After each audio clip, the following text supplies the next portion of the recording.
What's up, y'all? I said, what's up, y'all? Look at me when I'm talking to you, bro. Nah, I'm just messing with y'all, man. This is your boy Knockout Boxing 86 TV, and we in here. Let me scoot up a little bit. There we go. Before we get going on our video, y'all smash the like button, subscribe to the channel if you're new here, share the video, turn on your notifications, follow me on Twitter at KOBoxing86TV, and if you got a breakdown or a prediction video you want me to do, knockoutboxing86@yahoo.com is the email. Listen, bro, we went undefeated again this week. So the last 3 weeks alone, we got all 10 of our predictions right. The week before last week we got 8 right and 2 wrong. And this week we got 9 right and none wrong, bro. So far on this channel, we got 179 predictions right and only 38 wrong. So y'all need to check out these breakdowns, man. We putting in work, studying hard and putting in work over here. But let's get to the video, man. We got big news in the welterweight division. Errol Spence Jr. versus Yordenis Ugas is on deck. And it's a lot of moving parts, so we're going to break it all down, react to it, and let y'all know my thoughts on the whole situation. Don't forget, though, before I get into all of that, man, live show every single Wednesday night, 7:30 p.m. Central Standard Time. Every Sunday morning, 9 a.m. Central Standard Time.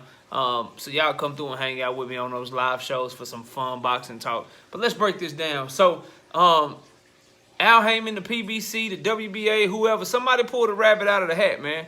And I want to talk about it on several fronts, right? So first and foremost, this is the right thing for boxing in terms of the WBA's decision. And let me explain to you why. Because the WBA was showing some real inconsistencies with their rulings, and they had the Michael Fox fiasco with the robbery of Michael Fox and just a multitude of belts, and now they're going to get rid of all the belts. And then when you looked at their decision for Yordenis Ugas, for those of y'all that don't know, if you're checking out this channel for the first time or you're new to this situation, Yordenis Ugas was mandated by the WBA to fight in a mandatory tournament, right? He was mandated to fight in a mandatory tournament that would see him fighting Imantas Stanionis out of Lithuania, and then he will have to fight, and the winner of that fight will fight the winner of Jamal James and Butayev. Jamal James and Butayev have already fought, and Butayev won.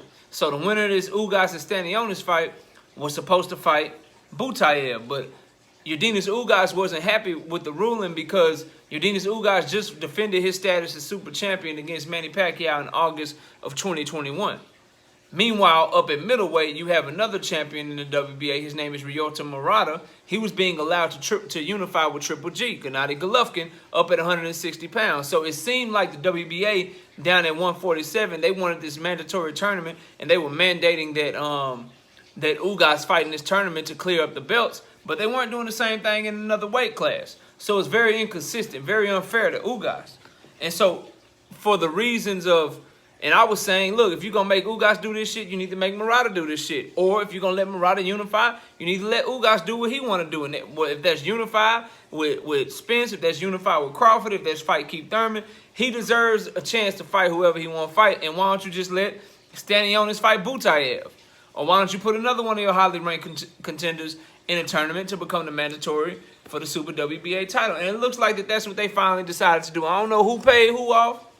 I don't know why they paid him off or what happened, but as a result, we're getting another big unification fight in the welterweight division. Now, for Errol Spence and his fans, right? And I'm a fan of Errol Spence, but I'm a fan of boxing, period. But I like Terence Crawford as well. But make no mistake about it, it's Team Spence over here, bro. I'm an Errol Spence fan, born and raised in Dallas, Texas. I ain't gonna lie to y'all. You know what I'm saying? I'm gonna keep it funky and keep it real with you. For Errol Spence fans, though, here's the thing. Errol Spence keeps doing what he said he was going to do. And I know Terence Crawford fans and Errol Spence haters, they don't like it. But this man has said on multiple occasions, look, Terence, I'm going to get all these belts. Then I'm going to come holler at you. He tweeted, look, I won't fight for a championship next. I ain't trying to hear nothing about no tune-ups. That shit is for people that don't believe in themselves. And then this fan right here, you can go check multiple videos, multiple panels I've been on. Anybody that know you, or anybody that know me will tell you that I keep the same energy when it comes to these fighters. And I told y'all, look, man, seem like Ugas is unavailable.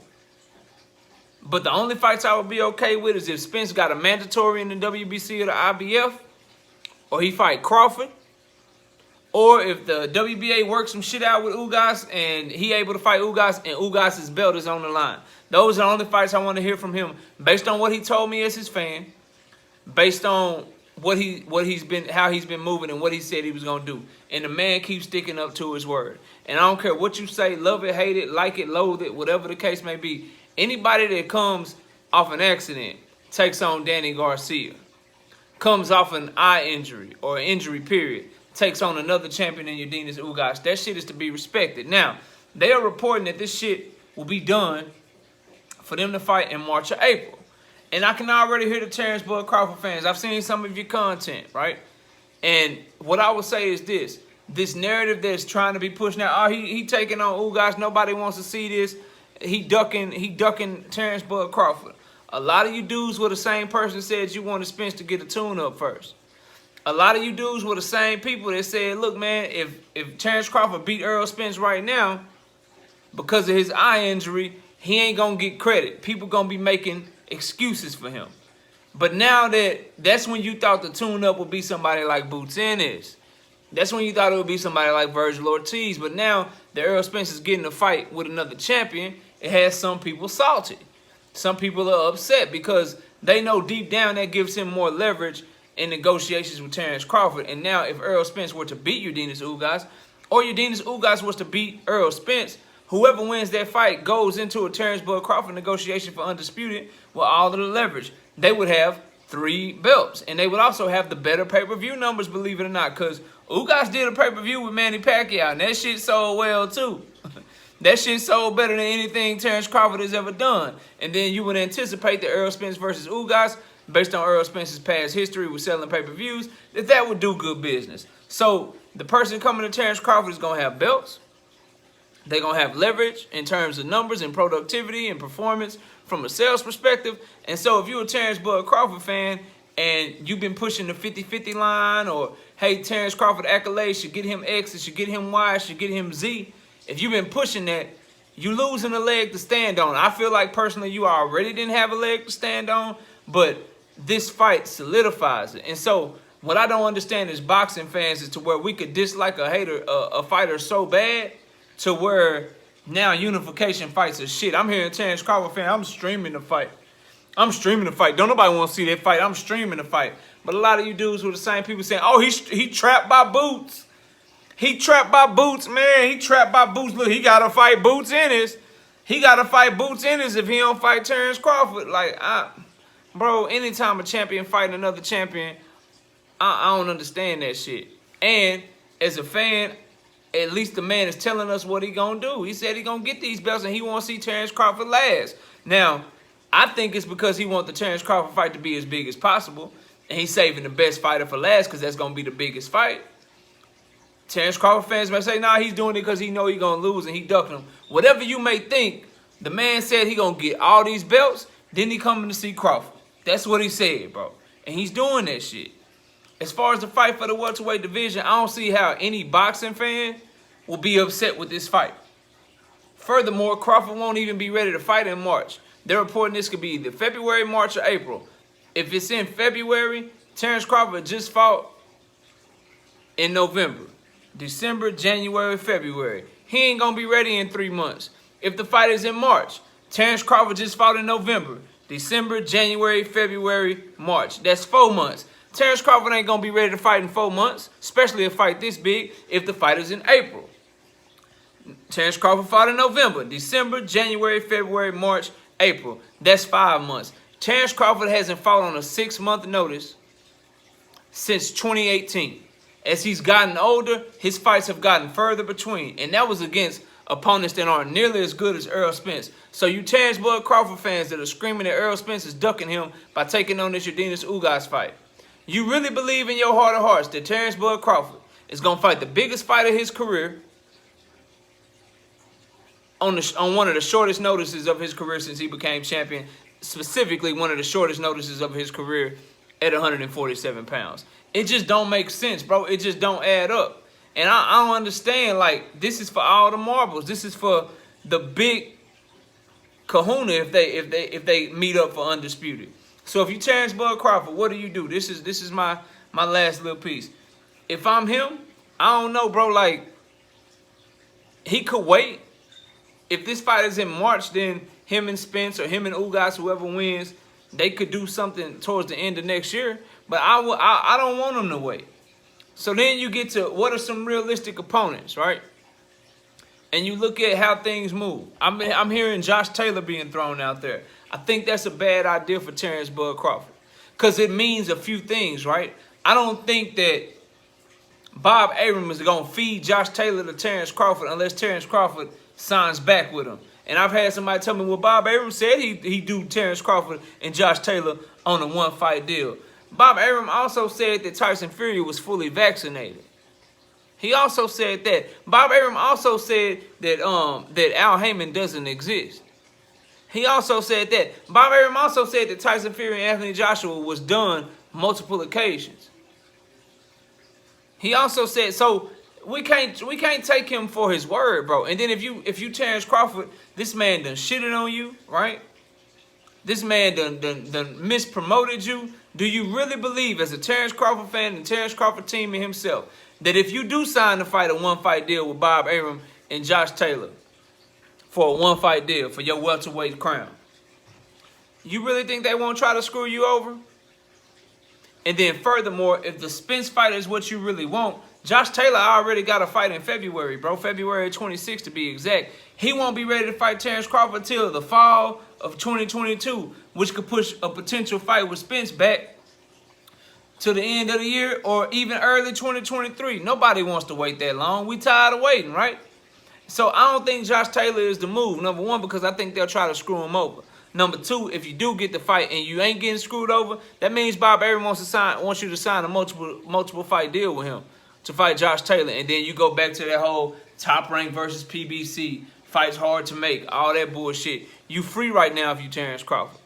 So I don't like Josh Taylor as a potential opponent for him, right? The other name I'm hearing thrown out is Keith One-Time Thurman. Again, Keith Thurman has fought 4 times in 6 years, y'all. Keith Thurman already has a fight in January against Mario Barrios. Number one, how do we know Keith Thurman's going to win that fight? He's a more skilled fighter. He's the better fighter. He should win that fight. But what if he get done like Josecito Lopez? And he looks bad. He looks horrible. Y'all really trust Keith Thurman to bounce back and fight in the next 6 or 7 months? Because his track record shows you that he going to take another 2 years off. At minimum, another year off. So I don't like Keith Thurman as an opponent for Terence Bud Crawford.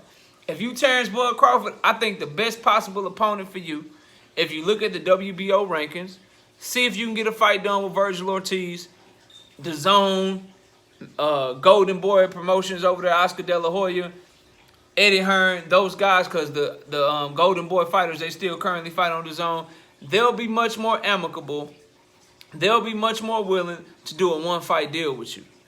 And that can be a busy fight for you. The timeline can match up. Maybe you can fight him in April or May or some shit. Maybe even June, sometime in the summer. And then, boom, sets up a big showdown between you and Errol Spence later on in the year, bro. I think Virgil Ortiz is the way to go if I'm advising Terence Bud Crawford, which I'm not. So, you know, it is what it is. Do whatever you want, bro. It's your career.